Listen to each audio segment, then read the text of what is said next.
اور میں شہریار افریدی کا پھر کہوں کہ ایک تو اس کو چکی میں رکھا ہوا ہے جدھر قاتلوں کو رکھتے ہیں،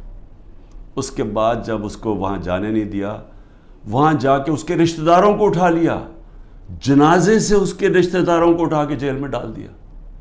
ابھی لوگوں کو پکڑ پکڑ کے جیل میں ڈال رہے ہیں۔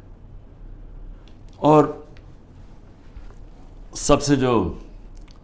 افسوسناک بات یہ ہے کہ جس طرح لوگوں کو جیلوں میں رکھا ہوا ہے، جن کنڈیشنز میں لوگوں کو جیلوں میں رکھا ہوا ہے،